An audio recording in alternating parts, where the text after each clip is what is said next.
مقبول کوشش کروں گا۔ پیرانے پیر غوث اعظم دستگیر ارشاد فرماتے ہیں کہ اس کی قسمت اس کو پہنچتے رہتی ہے۔ اب قسمت کئی شکل میں پہنچتی ہے۔ قسمت اچھی صحت کے ذریعے پہنچ جاتی ہے۔ کئی لوگوں کو ہم نے دیکھا کہ بیمار ہوئے اور بیمار ہو کر اللہ سے رجوع ہو گئے، کیا ہوئے؟ صدقہ کر دیا۔ کیا کر دیا؟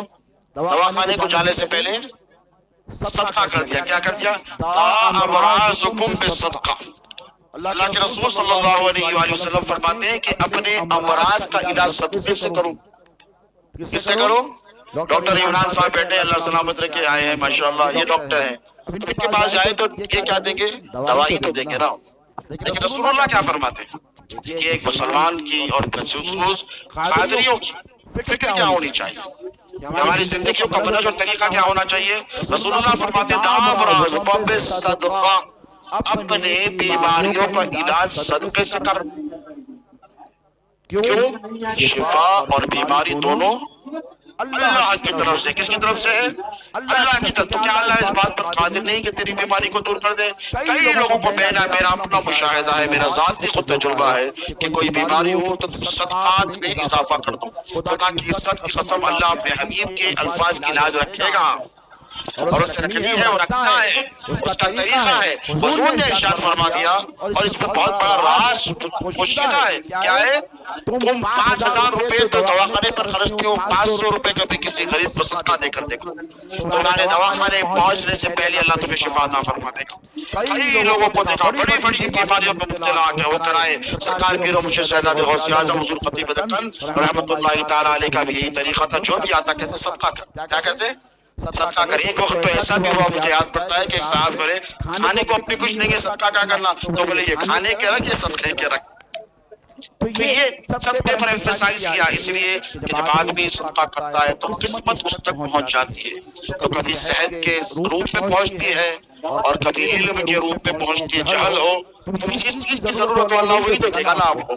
بولیے کیا دے گا؟ اگر کوئی بھوکا ہے اور کہہ رہا ہے مجھے بھوک لگ رہی ہے، اور آپ اندر سے ایک بڑی شال لے کر آئے، ہمارے انصاری صاحب پٹنائے نہیں آئے، شالہ پہنانے کا بہت شوق ہے، وہاں بڑی شال لے کر آئے، مجھے یہ پہن لے، تو انہیں اوپر سے نیچے تک آپ کو دیکھتا، دیکھیں ہوتا کیا بھائی خیریت، میں بول رہا ہوں بھوک لگ رہی ہے، آپ لا رہے شال میرے ہاتھ سے، آپ میرے کو بھولا پہنائے تو کیا میری بھوک جاتی؟ تو کیا سبق اس واقعے سے آپ کو ملا کہ جو چیز کی ضرورت ہو آپ بندے بھی ہیں، تو وہی چیز جو حاجت مند کی ضرورت ہے، حاجت ہے، وہ پوری کریں گے تو آپ کو دعا ملے گی۔ سمجھ رہے ہیں آپ؟ بندے ہو کر بندے کی حاجت، بھوک لگی ہے کپڑے دیں گے تو وہ کچھ ہونے والا نہیں ہے، سردی ہو رہی ہے اسے کپڑا نہیں ہے، لباس نہیں ہے، اور یہ حالت میں آیا ہے کھانا لے کر جا کے دیں گے تو اس کی ضرورت پوری ہونے والی نہیں ہے۔ تو قسمت کیسے پہنچے گی؟ پیرانے پیر کیا ارشاد فرما رہے ہیں کہ جس چیز کی تجھ کو ضرورت ہے گی وہ از خود تیرے پاس چل کر آ جائے گی۔ تو جہل میں ہے، جاہل ہے تو علم عطا کیا جائے گا۔ سمجھ رہے ہیں آپ؟ تو اندھیرے میں ہے تو اجالا عطا کیا جائے گا، تو گمراہی میں ہے تو ہدایت عطا کی جائے گی۔ یہ ہے قسمت کا پہنچنا۔ ایک ہوتا ہے مقدر، ایک ہوتی ہے قسمت۔ سمجھ رہے ہیں آپ؟ مقدر کا معنی کیا ہے؟ مقدر کا معنی یہ ہے کہ لکھ دیا گیا ہے، تقدیر میں بکاتب الہی نے لکھ دیا ہے، وقتبہ لکھ دیا جا چکا ہے۔ قسمت یہ ہے کہ جو لکھا جا چکا ہے اسے بدلنے کا اختیار اللہ کے ہاتھوں میں ہے۔ یثبت، اللہ کیا کرتا ہے؟ وَيَمْحُو الَّذِي، اللہ کیا کرتا ہے؟ اللہ مٹا بھی سکتا ہے، وہ خود فرماتا ہے، وَيَثْبَتْ، اور لکھ بھی سکتا ہے پروردگار۔ وہ فرماتا ہے جو الکتاب میں جو کچھ لکھا جائے لوح محفوظ میں لکھا جا چکا ہے، اے میرے بندو یہ مت سمجھو کہ میں اس کو مٹانے پر قادر نہیں۔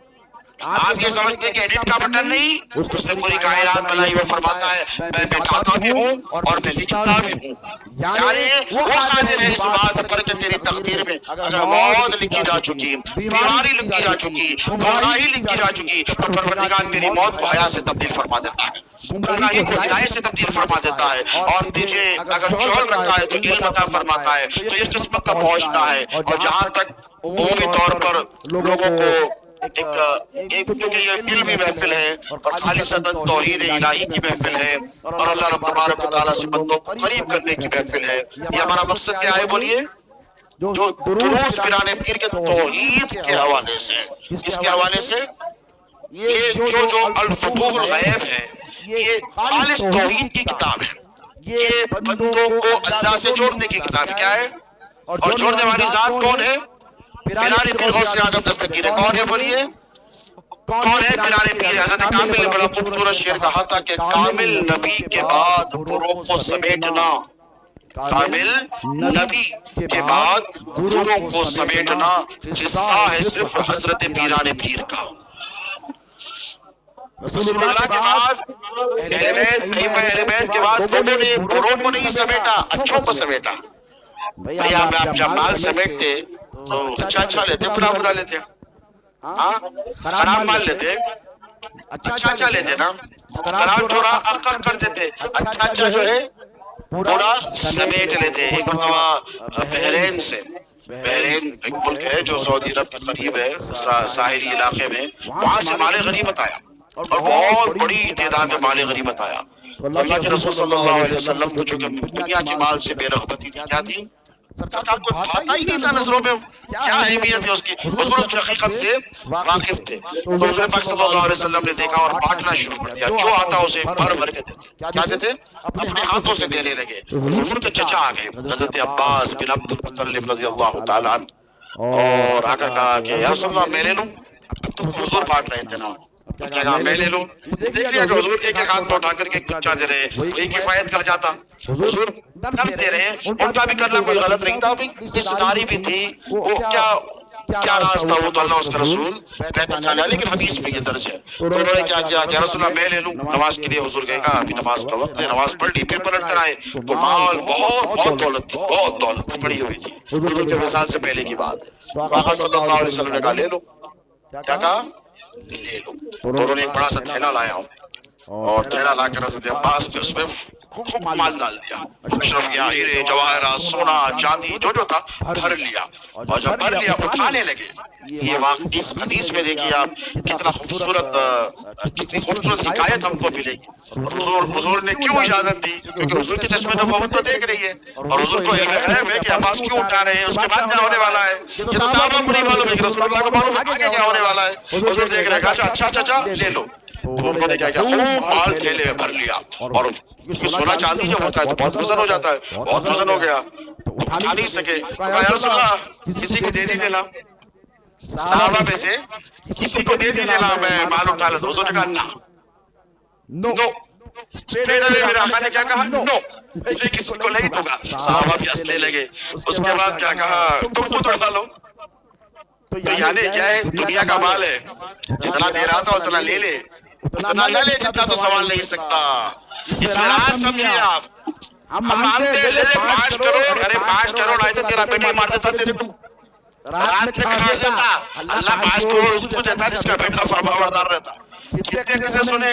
دے 100 کروڑ. اچھا دے دیتا 100 کروڑ، رات میں بیوی کھا دیتی کہ اللہ تیرا کاٹتی تو سوال لے کے قابل نہیں. تو حضرت عباس نے کیا کیا؟ خوب مال اس میں عبد المطلب نے پھٹیا، عبد المطلب رضی اللہ عنہ بھر لیا. کہا رسول اللہ نے کہا اٹھانے کسی کو دیئے. حضور نے کہا نہ، کوئی نہیں ملے گا. ادھر دیکھا حضور کہنے کے بعد کون آئے گا؟ نہیں اٹھا. اس کے خود اٹھانے لگے.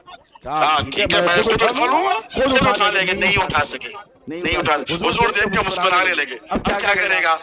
دیکھتا ہوں نا چچا ہے تو کیا کریں گے. تو حضرت عباس نے تھیلا رکھ دیا، پھر کوشش کی نہیں اٹھا، پھر رکھ دیا، پھر کوشش کی، پھر رکھ دیا. اس کے بعد مجبور ہو گئے، سمجھ گئے حضور کا ارادہ کیا ہے. تھوڑا مال کم کر دیا، پھر اٹھایا نہیں اٹھا سکے، اور مال کم کر دیا نہیں اٹھا سکے، پھر تھوڑی چیزیں نکال دی.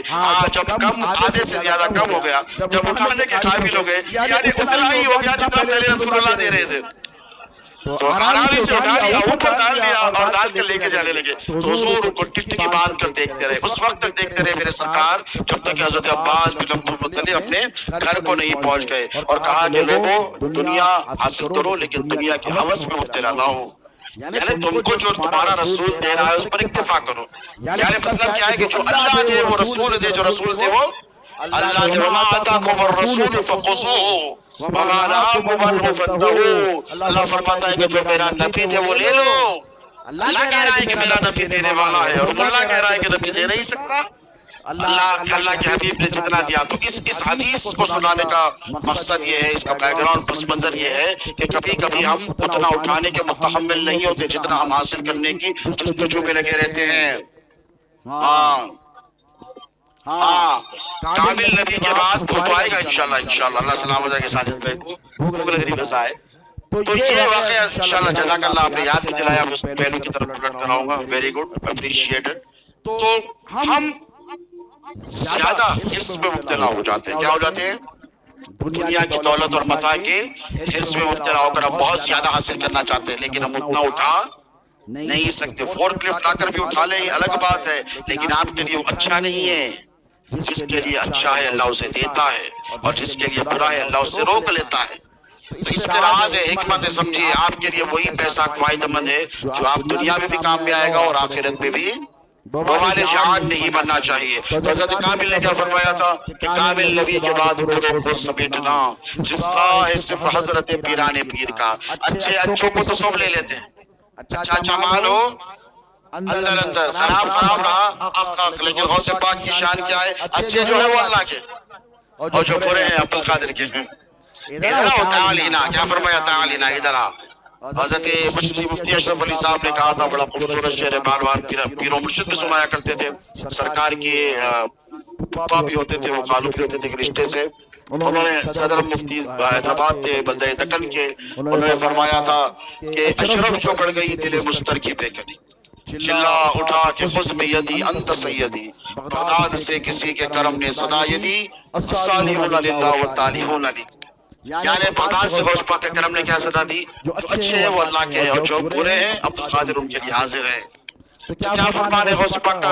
حاضر ہے کا مطلب فتوح الغیب پیرانے پیر کے ارشادات کی شکل میں. پیرانے پیر آپ کو بلا رہے ہیں تاکہ آپ عمل کریں. کیا کریں؟ یہ سلسلہ قادریہ کا سب سے بڑا شرف ہے دوستو. یاد رکھو کہ سلسلہ قادریہ پریکٹیکل سلسلہ ہے. کیا ہے؟ کیا ہے بولو؟ پریکٹیکل سلسلہ ہے. لوگ تانا دیتے تھے اللہ عبدالعظیم قادری کو, ان کے بھائیوں کو, اہل خاندان کو اور نادر کے تمام مریدین سلسلہ کو, مجھے بھائی وغیرہ کو, رفیق بھائی کو, جتنے حاضرین ہیں ان سب کو جزائے خیر عطا فرمائے. اور یہ ماشاءاللہ ان کو خاص طور پر جزائے خیر عطا فرمائے. آپ سب کو عطا فرمائے کہ لوگ تانا دیتے ہیں کہ کیا آپ کو پیرانے پیر کے قصے اور کرامات سنتے ہو, تعلیمات. مجھے بتایا عبدالعظیم سودا کا قادری نے کہ کسی نے تانا بھی دیا کہ غوث پاک کی تعلیمات تو آج ہی بڑا فیضان ہے کہ ہم آج پیرانے پیر کی تعلیمات سن رہے ہیں. کیا ہے بولیے؟ ہم سننے کی سعادت حاصل کر رہے ہیں جو غوث پاک نے ارشادات فرمائے تھے. تو یقیناً یہ غوث پاک کی خوشنودی کا باعث ہے. کوئی اور مجلس اور محفل ہو, میں نہیں کہتا گارنٹی نہیں دیتا, لیکن جہاں جہاں غوث پاک کے ارشادات بیان کیے جاتے ہیں میں بحیثیت اولاد ذمہ داری سے کہتا ہوں کہ اس مجلس پر, اس محفل پر غوث پاک کی خصوصی نگاہ عنایت ہوتی ہے. آنے والوں پر غوث پاک فضل و کرم فرماتے ہیں. تو پیرانے پیر کے ارشادات اور تعلیمات میں یہ کیا ہے کہ تمہاری خدمت تک بولیے پہنچ کر رہے گی اور تم اس سے بہرہ اندوز ہو گئے یا تمہیں اس بات پر مبارکباد دی گئی. اللہ تعالیٰ نے اپنے برگزیدہ نبی صلی اللہ علیہ وآلہ وسلم سے کیا فرمایا, اور اے سننے والے نبی اپنی آنکھیں نہ پھیلاؤ. ایک واقعہ درج کیا جاتا ہے اس روایت میں کہ لا تمدن عینیک الی ما متعنا به ازواجا منهم ولا تحزن علیہم وخفض جناحک للمؤمنین. کہ جب دولت کافروں کی دیکھیں تو یہ اللہ رسول اللہ کے ذریعے رسول اللہ کی امت کو پیغام دے رہا ہے کہ دنیا کی دولت دیکھ کر اپنی آنکھیں مت پھیلاؤ. چوت دیکھ کر, کافروں کے خاص طور پر مال کو دیکھ کر اپنی آنکھیں مت پھاڑو, اسی لیے کہ تم نہیں جانتے وہ خسارے میں ہیں. کیا ہے وہ خسارے میں ہے. اور ان کو دیکھ کر اپنا دل چھوٹا بھی مت کرو کہ ان کے پاس ہے میرے پاس نہیں ہے. اس سے لا تحزن, غم بھی مت کرو. اللہ فرماتا ہے علیہم, اس کے بعد فرماتا ہے وَخْفِضْ جَنَاحَكَ لِلْمُؤْمِنِينَ, اے میرے حبیب مومنین کے لیے اپنے بازوں کو پسار دیجئے. سبحان اللہ. جو کافروں کے مال کو دیکھ کر چکا چوند کی آنکھیں نہیں پڑتی ہے نا, ایسے لوگوں کے لیے جو دنیا کے فریب میں نہیں پھنستے ہیں نا, ایسے لوگوں کے لیے جو معصیت میں مبتلا ہو کر کافروں کی مشرکوں کی اتباع میں نہیں لگتے ہیں نا, اے حبیب وَخْفِضْ جَنَاحَكَ لِلْمُؤْمِنِينَ, اپنے بازوں کو پھیلا کر اپنے دامن میں ان کو سمیٹ لیجئے.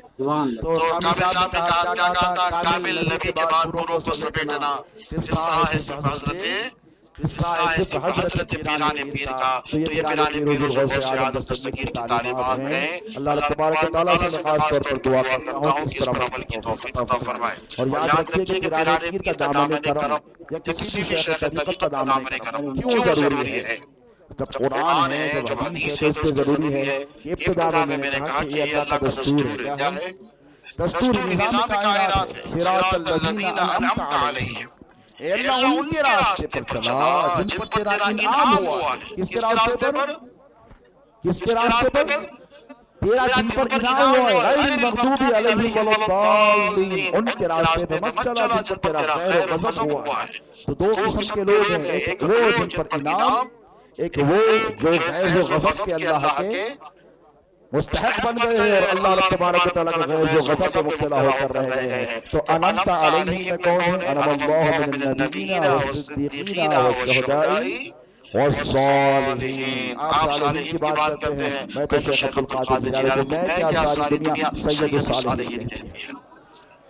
وہ صدیق بھی ہیں، وہ صالح بھی ہیں، اور کیا ہیں کہ تجھ نبوت کے ہر مقام پر پیرانے بھی شیخ عبد القادر جیلانی فائز ہیں. سمجھ رہے ہیں آپ؟ یہ غوث اعظم کا مقام و مرتبہ ہے. تو ان کی تعلیمات ہیں جن پر ہمیں اور آپ سب کو عمل پیرا رہنا ہے. اور شیخ طریقت کا جہاں تک تعلق ہے، اس لیے ضروری ہے کہ شیطان آج کے دور میں سمجھنا بڑا آسان ہے. ایپسٹین فائلز کی شکل میں آپ کے سامنے موجود ہے. آج جو دنیا میں سب سے بڑا ہنگامہ ہے، جو بڑے بڑے عزت والے تھے ان کی دستاریں چلنے والی ہیں، جنہوں نے مسلمانوں کے خلاف سازشیں کی ہیں، وہ رسوا ہونے والے ہیں. ارے اتنا رسوا ہونے والے ہیں کہ پارلیمنٹ کو تک نہیں پہنچ سک رہے ہیں. اب ذرا سوچ کے جب اللہ رسوا کرنے آتا ہے تو ان کے ذریعے انہیں کو رسوا کر دیتا ہے اور ان کے عیبوں کو اچھال دیتا ہے. تو ایپسٹین فائلز کیا ہے؟ وہ سیاہ فام کارنامے جو مسلم دشمن قوتوں نے چھپ چھپا کر کیے تھے، اللہ نے ان سب کو ظاہر کر دیا. اس بات پر اللہ قادر ہے. یہ رسوائی ہے. ابھی تو بہت لوگوں کے فائلز کھلنے والے ہیں. یہ لوگ کیا ہیں؟ یہ اولیاء الطاغوت ہیں. کیا ہے؟ اللہ ولی الذین آمنوا یخرجہم من الظلمات الی النور. اللہ کیا فرماتا ہے؟ اللہ ان کا دوست ہے جو ایمان والے ہیں. ان کا ولی ہے. کس کا ولی ہے؟ جو ایمان والے ہیں. اور کیا کرتا ہے؟ یخرجہم من الظلمات الی النور، ان کو اندھیروں سے نکال کر اجالوں کی طرف لے جاتا ہے. والذین کفروا، اس کے بعد کون ہے؟ وہ جنہوں نے کفر کیا ہے. وہ کیا ہے؟ اولیاء الطاغوت ہیں. وہ کیا ہے؟ والذین کفروا اولیاء الطاغوت. اس کے بعد جنہوں نے کفر کیا ہے وہ طاغوتی قوتوں کے دوست ہیں. اور وہ کیا کرتے ہیں؟ یخرجونہم من النور الی الظلمات، وہ نور سے نکال کر اندھیروں کی طرف لے جاتے ہیں. تو ایپسٹین فائلز کیا ہے؟ اندھیروں میں ہونے والے کام، چھپ چھپا کر ہونے والے کام، انسانیت کو شرمناک کرنے والے کام، انسانی فلیش کو کھا رہے ہیں، انسانی بچیوں کی، معصوم بچیوں کی 10-12 سال کی قربانیاں دی جا رہی ہیں. یہاں تک کہ بڑے بڑے دنیا کے حکمرانوں نے ان کا گوشت کھایا ہے. آپ دیکھ رہے ہیں دنیا کدھر جا رہی ہے. ان کو زندہ تک کھایا ہے، مار کر بھی نہیں. اتنی شرمسار انہوں نے حرکتیں کی ہے، دل چھوڑ انسانیت کو شرمسار کرنے والی. ایپسٹین فائلز میں یہ بھی لکھا ہوا ہے کہ زندہ بچیوں کو باندھ کر زندہ کھایا گیا. ان کو زندہ. یہ شرمسار. یہ کیا؟ کس کو خوش کرنے کر رہے ہیں؟ یہ شیطان کو. کس کو؟ اولیاء الطاغوت. ایک ہے طاغوت، ایک ہے اولیاء الطاغوت. یعنی طاغوت یعنی شیطان، اولیاء الطاغوت یعنی شیطان کے معاونین، اس کے معاصرین، اس کی مدد کرنے والے. تو ایک طرف ہے اولیاء الطاغوت اور ایک ہے اولیاء الرحمن. یہ ہماری خوش نصیبی ہے کہ اولیاء الرحمن میں بھی اولیاء کے سلطان کے دامن کرم سے ہمیں نسبت حاصل ہے. اسی لیے کہتے ہیں آ جاؤ پلٹ کر، آ جاؤ آخری وقت ہے، پیرانے پیر کا دامن کرم تھام لو.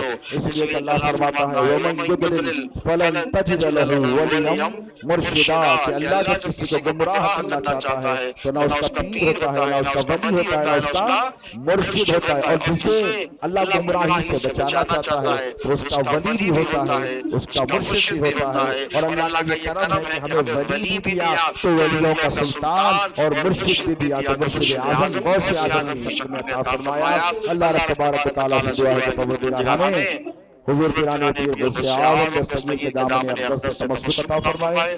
ان کی سچی پکی اٹوٹ مستحکم غلامی عطا فرمائے، اور غوث اعظم پیران پیر شیخ عبدالقادر جیلانی کی تعلیمات پر ہمیں آپ کو سب کو عمل کرنے کی توفیق عطا فرمائے۔ میں ایک بار پھر دل کی عطا گہرائیوں سے عبدالعزیز قادری سوداگر اور ان کے اہل خاندان کے لیے دعا گو ہوں جنہوں نے اس محفل کو، اس بزم کو سجایا ہے۔ حق سبحانہ وتعالیٰ ان کے علم میں، ان کی آل میں، ان کی اولاد میں، کاروبار و تجارت میں، ایمان اور عقیدے میں خوب برکتیں اور ترقی عطا فرمائے۔ حق سبحانہ وتعالیٰ سے دعا ہے کہ یہاں جتنے حاضرین ہیں اللہ رب تبارک و تعالیٰ ان کی، ان کے اہل خاندان کی، ہم سب کی عمر میں، رزق میں، عالم میں، اولاد میں برکت عطا فرمائے۔ اللہ رب تبارک و تعالیٰ مجھے، آپ تمام کو، آپ تمام کے اہل خاندان کو ہر بلا سے، وبا سے، آفتوں سے محفوظ و معمون فرمائے۔ حق سبحانہ وتعالیٰ سے دعا ہے کہ پروردگار اس ماہ مقدس کی تمام تر برکتیں ہمیں عطا فرما، شعبان المعظم میں تیری رضا عطا فرما، گناہوں سے بچنے کی توفیق عطا فرما، معصیت کو ترک کرنے کی توفیق عطا فرما، قرآن اور حدیث کے مطابق ہمیں زندگی گزارنے کی توفیق عطا فرما، معصیت کے بوجھ سے ہمیں بچا، معصیت کی ہولناکیوں سے ہمیں بچا، معصیت کے گناہوں کے پروردگار کرب سے ہماری حفاظت فرما، اور اے پروردگار تیرا تیرے حبیب پاک کا سچا وفادار بنا، اطاعت گزاریوں کی توفیق عطا فرما، وفا شعاریوں کی توفیق عطا فرما۔ اے اللہ آج کی اس محفل کے برخاست ہونے سے پہلے ہمارے ظاہر پوشیدہ گناہوں کو معاف فرما، ہمارے کبیرہ صغیرہ گناہوں کو معاف فرما، ہمارے نادانستہ گناہوں کو معاف فرما۔ جن کے والدین زندہ ہیں ان کی عمر دراز فرما، جن کے والدین اس دنیا سے گزر گئے ہیں ان کی بے پناہ مغفرت فرما۔ اے پاک پروردگار ہمیں علم عطا فرما، ہمیں عمل عطا فرما، تقوی عطا فرما، روح کی پاکیزگی عطا فرما، نظر کی حفاظت کی توفیق عطا فرما، فکر و خیال کی حفاظت کی توفیق عطا فرما، تصور میں تیرے حبیب پاک علیہ الصلوۃ والتسلیم کا جمال عطا فرما، جمال جہاں آرا عطا فرما، آقا علیہ الصلوۃ والسلام کی عطرت سے محبت عطا فرما، مودت عطا فرما، صحابہ کرام کی تعلیمات پر، ان کے طریقے پر، ان کے منہج پر عمل کرنے کی توفیق عطا فرما۔ آقا صلی اللہ علیہ وسلم کی تمام امت مرحومہ پر کرم فرما، اقطاع عالم کے تمام مسلمانوں پر کرم فرما، جہاں کہیں مسلمان رہتے ہوں، بستے ہوں، لا الہ الا اللہ محمد رسول اللہ کی صدائیں لگاتے ہوں، اے اللہ ان سب کی حفاظت فرما، غزہ اور فلسطین کے مسلمانوں کی مدد فرما، ہندوستان میں رہنے والے 25 کروڑ سے زائد مسلمانوں کی جان، مال، عزت اور آبرو کی حفاظت فرما، مسلمانوں کی صفوں میں اتحاد عطا فرما، اتفاق عطا فرما، محبت عطا فرما، ایک دوسرے کا دکھ درد بانٹنے کی توفیق عطا فرما۔ اے اللہ ہمیں انسانیت کی توفیق، خدمت کی توفیق عطا فرما، انسانوں کی خدمت کی توفیق عطا فرما، بلا تفریق مذہب و ملت، مشرق و مسلک، پروردگار ہمیں تمام انسانوں کی خدمت کی توفیق عطا فرما اور ذرائع بھی عطا فرما۔ اے باری تعالیٰ تیرے حبیب پاک علیہ الصلوۃ والتسلیم کی سنتوں پر عمل کرنے کی توفیق عطا فرما، بیماروں کو شفا عطا فرما، بیماروں کو شفا عطا فرما، بیماروں کو شفا عطا فرما، ایسی شفا عطا فرما جس کے بعد کوئی بیماری نہ ہو، اور ایسی توبہ عطا فرما جس کے بعد کوئی گناہ نہ ہو، اور ایسی ہدایت عطا فرما جس کے بعد کوئی گمراہی نہ ہو۔ اے پروردگار تیرے حبیب کی رضا عطا فرما، تیرے حبیب کی محبت عطا فرما، تیرے حبیب کی اطاعت گزاریوں میں زندگی گزارنے کی توفیق عطا فرما۔ اے اللہ جب تک زندہ رکھ، صحت اور عافیت اور سلامتی کی زندگی عطا فرما۔ اے اللہ ہمیں موت کی ہولناکیوں سے بچا، بیماریوں کے کرب سے بچا۔ اے اللہ ہم سب کو بری موت سے اور بری بیماریوں سے بچا، بری موت سے اور بری بیماریوں سے ہماری حفاظت فرما، محلق امراض سے ہم سب کی حفاظت فرما۔ اے اللہ وقت اخیر تیرے آقا تیرے محبوب پاک علیہ الصلوۃ والتسلیم ہمارے آقا صلی اللہ علیہ وسلم کے چہرے اقدس کی زیارت عطا فرما، قبر میں آقا پاک علیہ السلام کے چہرے مبارکہ کی معرفت عطا فرما، حشر میں آقا پاک صلی اللہ علیہ وسلم کے دامن اقدس کے ساتھ ہماری شفاعت فرما۔ اے پاک پروردگار جو کچھ مانگا ہے وہ بھی عطا فرما، جو مانگنے سے چوک گئے ہیں اپنے فضل سے وہ بھی عطا فرما، رحم فرما، کرم فرما، فضل فرما، لطف فرما، عطا فرما۔ تجھے فضل کرتے نہیں لگتا بار، نہ ہو تجھ سے مایوس امیدوار، گدائے غوث ہیں یا رب ہماری کشکول میں بھر دے، تصدق غوث اعظم کا اتارا غوث اعظم کا، ہو مراد پوری سب کی جو شریک کے بزم ہے، فضل کے طالب ہیں سب تیرا کرم درکار ہے۔ صلی اللہ تعالیٰ علی خیر خلقہ محمد وآلہ وصحبہ اجمعین، وما علینا الا البلاغ المبین۔